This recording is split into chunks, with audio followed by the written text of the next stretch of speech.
오늘은 구원받는 방법은 믿고 세례를 받는 것이 아니다라는 것입니다. 죄인이 죄에서 구원받는 방법은 하나님이 은혜로 주시고 사람의 입장에서는 그냥 믿음으로 받는 것인데, 사람들은 자꾸 내가 무엇을 행해야 영생을 얻으리까, 내가 무엇을 해야 구원을 받으리까, 이렇게 자꾸 행함을 자꾸 강조합니다. 이게 죄인의 특징입니다. 가만히 주는 거 받아야 되는데 받을 줄을 모르고 자꾸 움직이려고 하는 게 이게 성경이 말하는 인간론입니다. 근데 성경은 구원은 오직 믿음으로 그냥 가만히 있으면 돼. 하나님이 너 도와주실 거야. 구원해 주실 거야. 그렇게 말씀합니다. 근데 오늘 마지막으로 아님 시리즈에 어떤 사람들은 구원을 받기 위해서 믿기도 해야 되지만은 세례도 받아야 된다. 세례도 받아야 된다. 이렇게 말을 합니다. 왜 그러냐 하면은 오늘 마가복음 16장 16절에 그렇게 나와 있지 않느냐라는 것입니다. 16절을 보면요, 믿고 세례를 받는 사람은 구원을 받을 것이요, 이렇게 있죠. 믿고 세례를 받는 사람은 구원을 받을 것이요, 믿지 않는 사람은 정죄를 여기 봐라. 믿고 세례를 받아야 구원을 얻는다고 하지 않냐? 그러면 믿고 세례를 안 받으면 구원 못 받지. 그러니까 믿고 세례를 반드시 받아야지 구원을 받고 영생을 받을 수가 있다. 근데 이 말은 잘못 해석한 겁니다. 주로 천주교에서, 로마 가톨릭에서 이렇게 주장하는데요. 왜 잘못됐는가? 세례에는 세례식이 있고 세례가 있습니다. 결혼을 생각하면, 저도 이제 결혼한 지 20년 넘었습니다만은, 결혼식이 있고 결혼이 있잖아요. 다르죠. 결혼식이 있고 결혼이 있듯이 이 세례식은 꼭 결혼식하고 똑같은 거죠. 예수님하고 내가 결혼하는 거예요. 예수님하고 내가 결혼하는 건데, 예수님이 신랑이고 우리가 신부. 세례도 마찬가지예요. 세례식이 있고 세례가 있어요. 다르게 표현하면 내용이 있고 형식이 있다는 것이죠. 내용이 있고. 세례식은 세례를 담는 그릇이에요. 결혼식은 결혼을 표시하는 외적 표시죠. 가짜 결혼식이 있죠. 가짜 결혼식. 사랑하지 않는데도 그냥 혼인신고만 하고 결혼식만 하는 거예요. 그런 게 있죠. 그런데 결혼식 안 해도 결혼만 하고 사는 사람이 있죠. 그리고 그거 마찬가지. 결혼이라는 거는 청춘 남녀가 서로 사랑해서 같이 내가 너의 아내가 되어주고 당신의 나의 남편이 되어주고, 그러니까 일생 우리 같이 살자, 굳게 약속하는 거잖아요. 내가 당신을 믿겠습니다. 당신도 나를 사랑해 주세요. 이렇게 굳게 믿는 게 이게 믿음이 세례예요. 세례는 믿음이고요. 그게 구원이고. 그런데 세례식, 결혼식은 그걸 외적으로 표시하는 거예요. 외적으로 표시하는. 그러니까 밥그릇이 있고 밥이 있듯이 세례가 있고 세례식이 있고 결혼이 있고 결혼식이 있고, 이게 다릅니다. 오늘 16장, 마가복음 16장 16절을 가지고 설명을 하면요, 전반부, 후반부 두 개로 나눌 수 있는데요, 믿고 세례를 받는 사람은 구원을 얻을 것이요, 여기까지는 세례식을 말해요. 세례식. 그럼 후반부는 믿지 않는 사람은 정죄를 받으리라. 요거는 세례에 대한 내용이에요. 후반부부터 보면요, 믿지 않는 사람은 정죄를 받으리라. 맞죠? 예수를 믿지 않으면 정죄를 받아요. 반대로 믿으면 죄사함을 받아요. 이게 세례예요. 이게 믿지 않는다. 누구를 안 믿어요? 예수를 안 믿으면 정죄를 받아요. 그러나 예수를 믿으면 죄사함을 받아요. 영생을 얻어요. 구원을 받아요. 그러나 안 믿으면 정죄를 받고 지옥을 가요. 이게 세례입니다. 이게. 그러니까 세례는 오늘 정리를 하면요, 세례는 내용이에요. 내용. 결혼식으로 치면 결혼이에요. 정말 사랑하는 거. 내가 제 아내와 결혼했듯이, 여러분이 배우자와 결혼했듯이, 여러분의 자녀들이 배우자와 며느리 결혼하듯이요. 그렇게 예수와 결혼하는 거예요. 이게 얼마나 좋은 건가요? 이게 너무너무 좋은 거예요. 그 두 가지가 있어요. 하나는 죄를 용서받는 거죠. 세례는 죄 씻음이에요. 죄 씻음. 두 번째는 죽음이에요. 내가 죽는 거예요. 세례는 죄만 씻는 게 아니에요. 세례는 죄만 용서받는 게 아니라 하나는 정말 중요한 게 죄 씻음이고, 또 하나는 내가 그리스도와 함께 십자가에 못 박혀 죽는 거예요. 그게 로마서 6장 3절에 나와요. 내가 연합하여 예수와 죽고 사는 거. 세례는 이 두 가지예요. 이게 너무너무 중요합니다. 세례는 죄만 씻고 사는 게 세례가 아니에요. 내가 예수와 함께 죄에 대하여 죽는 거. 이 두 가지가 세례입니다. 이 세례. 근데 이것을 겉으로 드러내는 거. 겉으로 드러내는 게 세례식인데 이 전반부예요. 믿고 세례를 받는 할 때 이 세례를 받는다는 것은 세례식을 하는 이런 의미예요. 결혼식을 하는 이런 의미. 제가 예수님과 결혼하면 예수님이 가진 건 내게 다 되잖아요. 그렇죠? 연합이 되니까. 나의 죄는 씻어지고 예수님의 영원한 생명, 예수님이 이뤄놓으신 의, 이게 내 것이 되고, 이거를 밖으로 드러내는 거. 그래서 믿고는 세례예요. 예수와 연합하는 거. 예수님이 내 거 되고 내 거 예수님이 되고, 스위치 되는 거. 믿고 세례를 받는 할 때 이 세례를 받는 세례식을 말해요. 결혼식. 세례를 받는 사람은 구원을 얻을 것이 맞잖아요. 그렇죠? 근데 믿고 세례를 안 받아도 잘 들으세요. 괜찮아요. 믿는 게 중요해요. 믿는 게. 세례가 중요해요. 세례식은 나중에 해도 돼요. 못해도 괜찮아요. 예수님이 요한복음 3장 5절에 사람이 물과 성령으로 나지 않으면, 거듭나지 아니하면 천국에 못 들어간다고 그랬죠. 두 가지죠. 물과 성령으로 거듭나지 아니하면 하나님 나라에 들어갈 수 없다. 여기서 물은 형식, 세례식을 말해요. 성령은요, 세례를 말해요. 성령을 통해서 바람이 임의로 불매, 어디서 와서 어디로 가는지 모르듯이 내가 믿어진 거예요. 예수님이 내 신랑 된 걸 믿는 거, 이게 성령 세례예요. 이게 성령 세례. 오순절에서는, 순복음교회에서는 2차 성령 세례를 받아야 된다, 이렇게 이야기를 하기도 해요. 근데 그건 잘못된 거예요. 성령 세례는 쭉 성령 세례는 성령 충만이에요. 성령 충만으로 가는. 이건 장로교에서 말하는 성령론을 말해요. 자, 오늘 이거 성령론 이야기 안 하는 건 아니고요. 이게 또 논쟁거리가 되기 때문에 이건 생각하지 마시고요. 예수님이 물과 성령으로 세례를 받아야 하는데 두 가지가, 물은 세례식을 말해요. 물로 세례 주잖아요. 내가 예수를 믿고 예수를 내 신랑으로 삼는 거, 내가 예수 신부 된 거, 이게 얼마나 기쁜 일이냐. 이 내용을 우리 장로교에서는 물을 뿌리죠. 스프링클 합니다. 스프링클.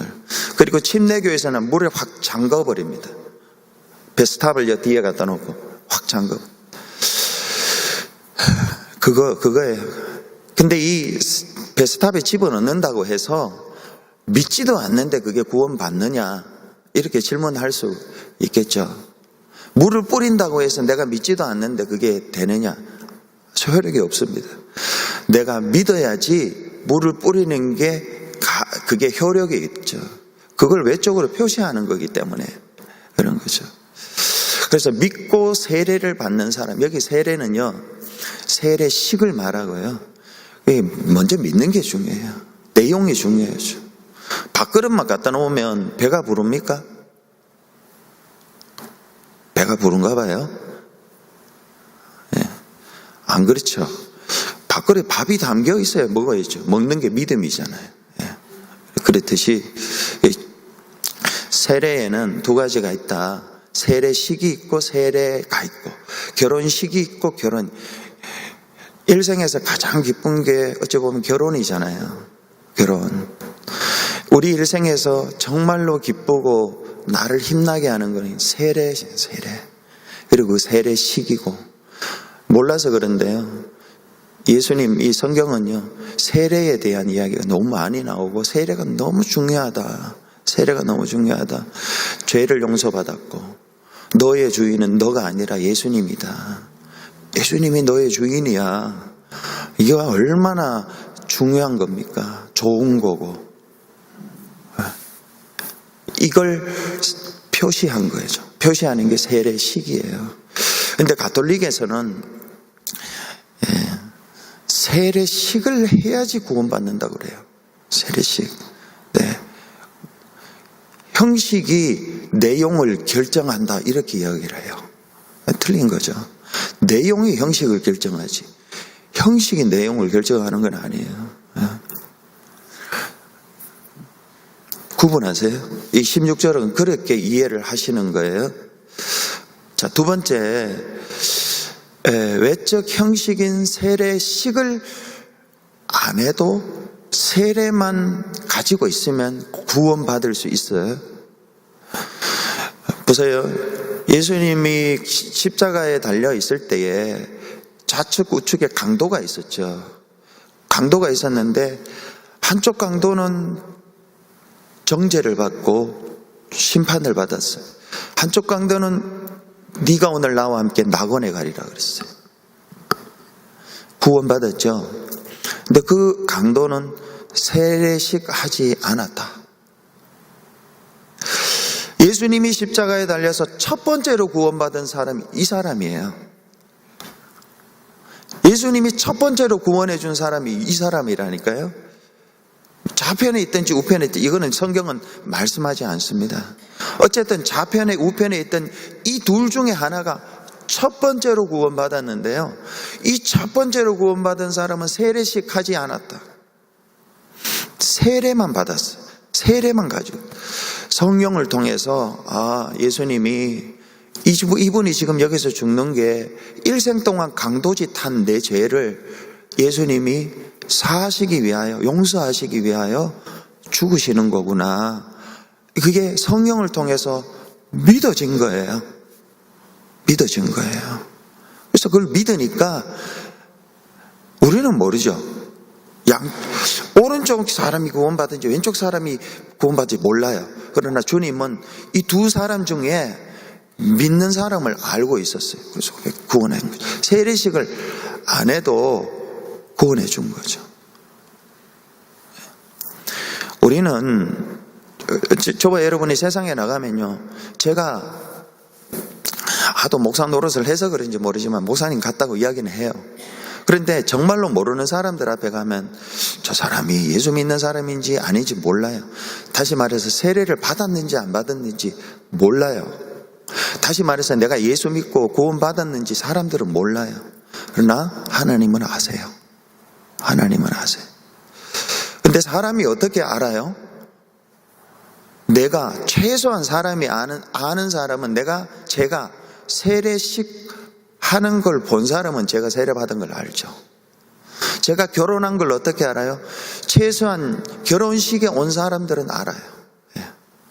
그와 마찬가지로 세례와 첫 번째 세례와 세례식을 구분하라. 두 번째는 세례식 안 해도 구원받을 수 있다. 첫 번째 구원받은 사람은 세례식 안 했다. 믿음만 있으면 돼요. 믿음만, 내가 주님 내 죄를 대속하시기 위해 주님이 십자가에 달려 죽으셨습니다, 그걸 믿습니다 하면 괜찮아요. 그래서 막 지금 호스피스들, 병상에 거의 말기암 환자들, 이분들은 어떤 때는 끝까지 안 믿다가 마지막에 예수 믿겠다고 하고 영접하고 물세례, 침례 없이 그냥 믿기만 하고 죽어도요 구원받죠. 똑같은 거죠. 그러면 안 해도 되는 이 세례를 왜 하느냐? 세 번째로 알아야 되는 거예요. 안 해도 되는데 왜 하느냐? 그거는 할 수 있으면 하는 게 좋기 때문에 하는 거예요. 결혼만 있으면 되는데 왜 결혼식을 돈 들여가지고 사람 불러가지고 귀찮게 그렇게 하느냐? 그거 너무너무 중요하기 때문에, 밥이 너무 중요하기 때문에 밥그릇에 담는 것처럼요, 저와 여러분이 받은 세례는 세상에서 금은으로 살 수 없는 너무 중요한 것이기 때문에 세례식을 통해서 기억나게 하는 거예요. 잊지 말게 하는 거예요. 우리가 살아가면서 실패하고 어려움을 당하고 내 인격의 부족이라든가 내가 손발로 실수하고 죄 짓고 할 때 있습니다. 그럴 때 있죠. 그럴 때에 내가 세례받은 걸 기억해야 돼요. 세례받은 거. 그걸 기억하게 하기 위해서 세례식을 해주는 거죠. 결혼식을 한 사람하고 결혼식 안 한 사람하고요, 어려울 때 그걸 극복하는 힘이 달라요. 결혼식 하는 사람은요, 엄마 아빠 여기 할아버지 할머니 형제들 다 교인들 다 불러놓고 결혼식을 한 사람은요, 어려움을 겪을 때에 쉽게 넘어가요. 왜? 내가 결혼했잖아. 근데 도둑 결혼하는 사람이 있죠. 그런 사람들은요, 사람 보지 않았기 때문에, 이 죄인이기 때문에 어려우면요 좀 별거도 하기도 하고 뭐 이런 게 있어요. 그 어려움을 같이 이렇게 가기가 참 쉽지가 않아요. 예. 저와 여러분이, 저도 이제 목회하면서 실수할 때가 많이 있습니다. 실언할 때도 많이 있고, 그럴 때 어떤 때는 막 이렇게 너무 괴로워요. 예, 괴롭기도 하고. 그럴 때 빨리 극복하는 방법은, 예수님이 내 주인이시지, 예수님이 내 실수를, 허물을 다 덮어주셨지, 이걸 생각하고 기도하면요, 이제 빨리 넘어갈 수 있어요. 그런데 그게 없으면은요, 계속 그 실수 속에 머물러 있어요. 실수 속에. 어제 신문 보니까 서울대 경제학과를 다니는 3학년인지 학생이 자기 집에서 아버지하고 계속 다퉜나 봐요.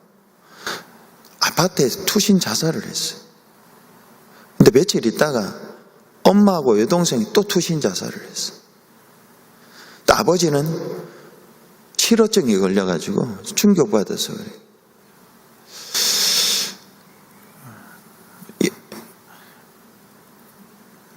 뭐 좀 극단적인 예를 들었습니다만은요, 우리가 결혼식 한 걸 잊어버리면, 세례식 한 걸 잊어버리면, 그러니까 세례를 잊어버리지 않기 위해서 이렇게 세례식을 하는 거예요. 세례가 너무 중요하다. 하나님이 너 내 자녀야. 너 고아가 아니냐. 내가 너의 인생을 책임져. 내가 너의 인생을 책임진다니까. 네가 지금 실패의 과정, 저 바다 끝에 가서 혼자 외롭게 있어도 새벽 날개를 치면 내가 너에게 가서 너를 데리고 올 거야. 찾아올 거야. 이게 세례예요. 이게 세례. 근데 그걸 조금이라도 기억하게 하기 위해서 세례식을 하는 거죠. 사람은 잘 모릅니다. 그러니까 이게 뭐 또 일제시대라든가 로마 비박하에서 저 사람이 진짜 예수 믿나 안 믿나 그걸 어떻게 알아요? 사람들 보는 앞에서 세례식을 하는 거예요. 그러면서 진짜 내가 예수 믿는다는 것을, 연약한 믿음을 강하게 만들고, 그리고 공동체를 하나로 만드는 그런 역할도 있어요. 그래서 오늘 중요한 것은요, 세례하고 세례식을 구분하라. 그리고 제가 목회를 하다 보면 어떤 성도들 막 쫓아와가지고 빨리 우리 할머니 세례 줘야 된다고요. 세례식 해야 된다고요. 막 이렇게 하는 사람이 있어요. 또 그건 이면적으로 이분이 세례와 세례식을 구분하지 못하는구나. 형식과 내용을 아직 구분 못하는구나. 이렇게 이해가 돼요. 또 그렇다고 그분은 또 할머니 영혼 구원을 위하여 뭐 그렇게 안타깝게 생각하는 사랑하는 마음이 있어서 그렇지만은요. 그런데 막 세례식을 해야 된다고 막 이렇게 강조하는 사람들을 보면요. 아직 저분이 진짜 내용을 뭘 모르는구나 이렇게 생각할 수밖에 없어요. 그러니까 여러분 그렇게 하지 마세요. 기억하세요. 첫 번째 구원받은 사람은 세례식 안 했다. 그렇죠? 근데 우리가 이 땅에 살아가는 동안에 얼마나 죄도 많이 짓고 엎어지고 쓰러지는지 몰라요. 그때 하늘을 안 쳐다보고 땅을 쳐다보면서 일어나지를 못할 때 내가 세례식을 통해서 내가 세례를 받았다. 그걸 조금 더 믿음을 서포트하기 위해서 세례식을 하는 거다라는 거예요. 하나님이 우리를 용서하셨습니다. 그리고 예수님이 우리의 신랑입니다. 이 땅에서 우리의 인격이 우리의 어떠함과 관계없이 하나님이 우리를 지키시고 우리의 삶을 이끌어 가십니다. 그 확신 가운데 살아가는 저와 여러분 되시기를 바랍니다. 우리 함께 기도하겠습니다.